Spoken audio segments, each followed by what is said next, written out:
चांद कैसे बना, यह रहस्य अभी भी बना हुआ है। तो चलिए पढ़ते हैं कि चंद्रमा की उत्पत्ति कैसे हुई इसके बारे में। तो मेरा नाम है राम कुमार सोनी। तो आज मैं आपको इसका सेकंड टॉपिक पढ़ाऊंगा। अभी मैंने जस्ट कुछ ही मिनट पहले इसका फर्स्ट टॉपिक पढ़ा है कि पृथ्वी की उत्पत्ति कैसे हुई। अब अपन पढ़ेंगे कि चंद्रमा की उत्पत्ति कैसे हुई एवं इसके अन्य महत्वपूर्ण तथ्य, इससे संबंधित क्या क्या अन्य महत्वपूर्ण तथ्य हैं। तो चलिए इसकी स्टार्टिंग करते हैं। चंद्रमा की उत्पत्ति। चंद्रमा की उत्पत्ति एक बड़े आकार का बहुत बड़ा एक पिंड था। जैसे कि ये अपनी अर्थ है, अर्थ से एक बहुत बड़ा पिंड आकर अर्थ से टकरा गया। इसका मास, इसकी डेंसिटी बहुत ज्यादा थी। यह अर्थ से टकरा गया और यह अर्थ से किस स्थान पर टकरा है? यह अर्थ से मेरियाना ट्रेंच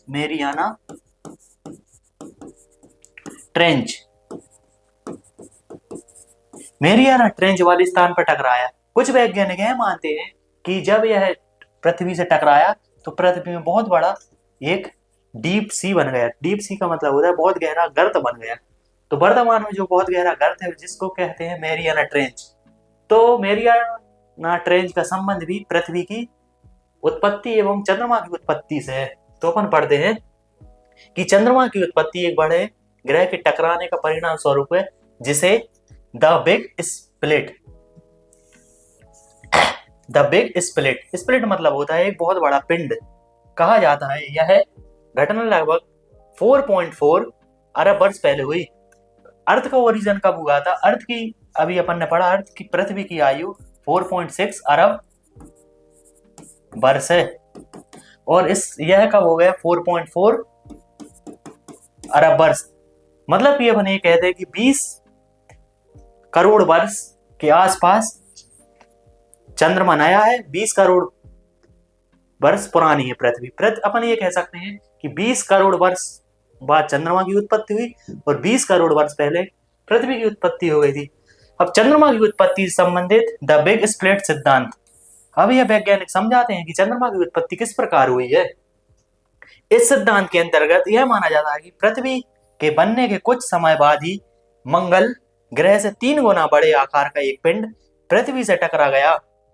जैसा कि भी मैंने बताया कि पृथ्वी की उत्पत्ति 4.6 अरब वर्ष पहले हुई थी और चंद्रमा की उत्पत्ति हुई थी 4.4 अरब वर्ष पहले। तो पृथ्वी चंद्रमा से 20 करोड़ वर्ष पुरानी है। तो इसी प्रकार एक बहुत बड़ा पिंड था।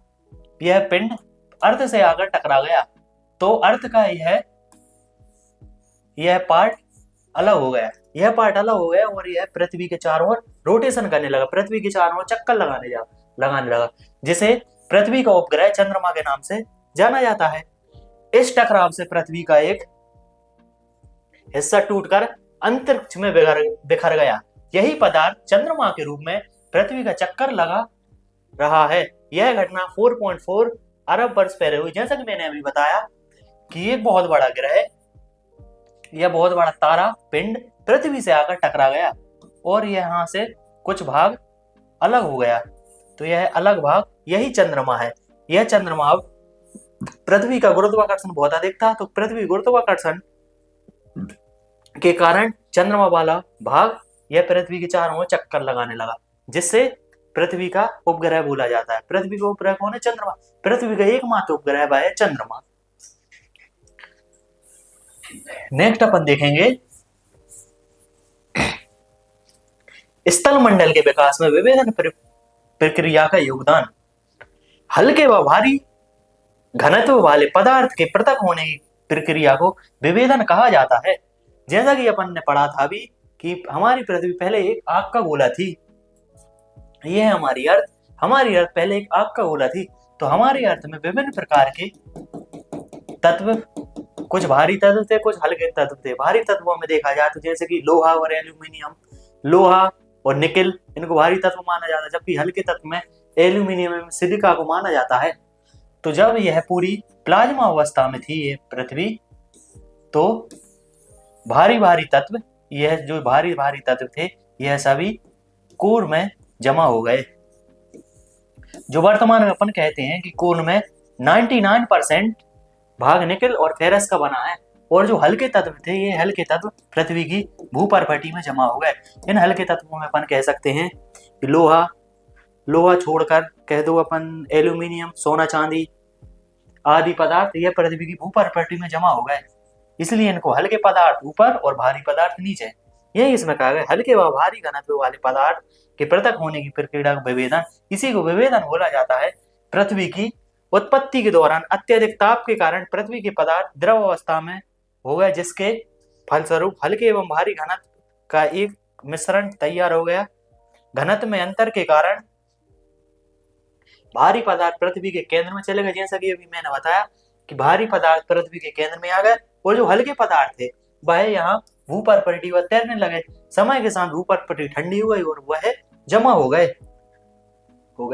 और हल्के पदार्थ पृथ्वी की सतह पर उभरी हुई तरफ से आ गए। समय के साथ ये पदार्थ ठंडी हुए और ठोस रूप में भूपर्पटी के रूप में विकसित हुए। जैसा कि मैंने अभी बताया कि भारी पदार्थ सब नीचे चले गए, जो हल्के पदार्थ थे वो ऊपर भूपर्पटी में रहा और समय के साथ जैसे जैसे पृथ्वी ठंडी होती जा रही है इनका रूप ठोस होता जा रहा है। अपन एक वैज्ञानिकों के अनुसार यह मत लगाया गया है कि धीरे धीरे मेंटल का जो आकार है वो सिकुड़ रहा है, धीरे धीरे ठंडा हो रहा है। क्यों ठंडा हो रहा है? क्योंकि पृथ्वी की आयु बढ़ती जा रही है। धीरे धीरे जैसे जैसे पृथ्वी की आयु बढ़ेगी वैसे वैसे पृथ्वी पहले आग का गोला थी, तो धीरे धीरे पृथ्वी ठंडी होती जाएगी। पृथ्वी से देखने पर चंद्रमा का सदैव एक ही भाग दिखाई देता है। क्यों? ये बहुत महत्वपूर्ण है कि चंद्रमा का सदैव एक ही पार्ट क्यों दिखाई देता है। चंद्रमा का सदैव एक ही पार्ट इसलिए दिखाई देता है जैसे कि ये अपनी अर्थ है और ये चंद्रमा है। तो चंद्रमा का एक रहता है परिभ्रमण काल। परिभ्रमण मतलब रहता है कि पृथ्वी के चारों ओर चक्कर लगाना। एक रहता है घूर्णन काल, अपने ही अक्ष पर चारों ओर घूमना, उसे कहते हैं घूर्णन। जैसे ये चंद्रमा है, यह अपने अक्ष पर चारों ओर घूमे तो इसे कहेंगे घूर्णन गति। और यदि चंद्रमा पृथ्वी का चक्कर लगाए तो इसको कहेंगे परिभ्रमण गति। तो चंद्रमा का परिभ्रमण गति और परिक्रमण गति दोनों समान है। चंद्रमा 27 घंटे और 27 दिन में पृथ्वी की परिक्रमा पूर्ण कर लेता है और 27 घंटे में यह अपनी ही जगह से घूम जाता है। तो इस कारण से चंद्रमा का सिर्फ 70%, ये वाला 70% भाग ही पृथ्वी से दिखाई देता है, बाकी का 30% दिखाई नहीं देता। इसलिए चंद्रमा में अपन देखा जाए तो चंद्रमा में 16 कलाएं मानी जाती हैं। इसी प्रकार से अमावस्या और पूर्णिमा आती है तो अमावस्या के दिन चंद्रमा दिखाई नहीं देता, जबकि पूर्णिमा के दिन पूरा चंद्रमा दिखाई देता है। इसका कारण क्या है? इसका कारण ये है कि इसका कारण भी 2 मिनट में छोटे से शब्दों में बताता हूँ। इसका कारण यह है कि जैसे कि यह पृथ्वी है तो चंद्रमा ये रोटेशन कर रहा है, ये अपना सन है। तो जब बहुत ज्यादा दूरी रहती है तो यहाँ पर अमावस्या रहती है, तो अमावस्या के टाइम पे सन की रेस पूरा कवर नहीं कर पाती चंद्रमा को, तो यहाँ पर अमावस्या की रात आ जाती। जब चंद्रमा यहाँ पर पाया जाता है सन और अर्थ के बीच में, ये अर्थ है, ये सन है, ये मून है, तो यहाँ पर फुल लाइट आती है। तो इस कारण से यहाँ से अपन यदि चंद्रमा को देखा जाए तो पूरा चंद्रमा चमकता हुआ दिखाई देता है। इसका नेक्स्ट टॉपिक अपन देखा जाए, ये जब हम चंद्रमा को पृथ्वी से देखते हैं तब उसका एक ही भाग अथवा एक ही रूप दिखाई देता है, क्योंकि चंद्रमा की घूर्णन अवधि अपने अक्ष पर घूमना एवं परिक्रमण अवधि पृथ्वी के चारों ओर चक्कर लगाने समान है, इसलिए हम चंद्रमा का सिर्फ एक ही भाग देख पाते हैं। अब है प्रकाश वर्ष। यह प्रकाश वर्ष मतलब ये नहीं है कि कोई दूरी का माप है। प्रकाश वर्ष समय का माप नहीं है, मतलब प्रकाश वर्ष कोई समय का मेजरमेंट नहीं है, जबकि यह दूरी का माप है। प्रकाश वर्ष दूरियां मापी जाती हैं। जैसे कि सनलाइट हमारे अर्थ पर 8 मिनट में आ जाती है, तो 8 मिनट में कितना आती है सनलाइट? तो 8 मिनट में इसकी रफ्तार क्या रहती है? इसकी रफ्तार रहती है 3 लाख पर सेकंड। अपन 3 लाख पर सेकंड को 8 मिनट से अगर अपन मल्टीप्लाई करेंगे तो इन दोनों के बीच डिस्टेंस कितनी है? इन दोनों के बीच डिस्टेंस आ जाएगी 149 करोड़ किलोमीटर। यानी कि पृथ्वी और सूर्य के बीच डिस्टेंस कितनी? पृथ्वी और सूर्य के बीच डिस्टेंस है 149 करोड़ किलोमीटर। और पृथ्वी से सूर्य तक जाने में या सूर्य से प्रकाश आने में पृथ्वी तक कितना समय लगता है? सूर्य से पृथ्वी तक प्रकाश आने में समय सिर्फ 8 मिनट का समय लगता है। प्रकाश व समय का नहीं पर दूरी का माप है। प्रकाश की गति लगभग 3 लाख किलोमीटर प्रति सेकंड, जैसा कि मैंने अभी बताया सेकंड है। एक साल में प्रकाश जितनी दूरी तय करेगा वह 1 प्रकाश वर्ष होगा।